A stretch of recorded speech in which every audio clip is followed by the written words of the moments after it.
আমরা আমার ফ্রিজে গত 2 দিন যাবৎ আরিফের জন্য না 3 দিন না 4 দিন যাবৎ আরিফের জন্য এই মিষ্টিটা রেখেছিলাম। আরিফ হচ্ছে একটা, তাকে গালি দিলাম না, সে একজন হাফেজ মানুষ। তারপর আমরা এই মিষ্টি সিরাজদি খানের চমচম মহাগরু ব্র্যান্ডের যে মিষ্টিটা আছে, এটার স্বাদ নালেই নয়, সবচেয়ে বেশি স্বাদ হচ্ছে এই মিষ্টিটা। এটা আমরা এখন খেয়ে ফেলবো, আরিফকে দেব না। নাও তুমি এটা খাও।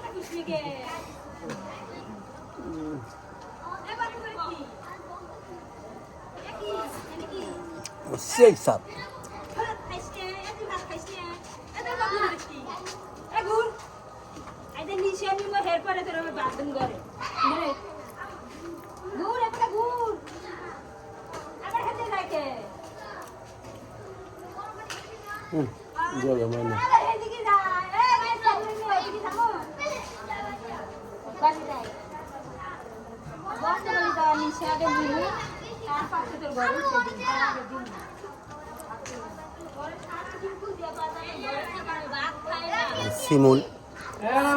শিমুল থাকলে একটা মিষ্টি খেতে পারতো, বাতিজা ফাহিম, তাকেও আমি দেখেছি, খুব পিছন থেকে ডেকেছি, সে আসতো না। সে ভাপ লাগালো শরীরে, চলে গেল বাসায়। থাক, যে যার পণ মারা খেয়েছে, এখানে কিছু করার নেই কেউ।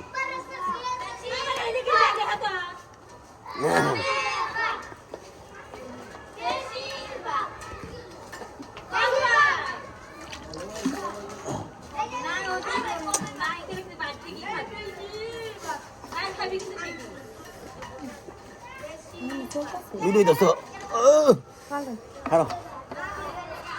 ধরো ফিনিশিং আছে না ভিডিও, আপনি সত্যি খাইয়া চালু ছাড়বো এখন।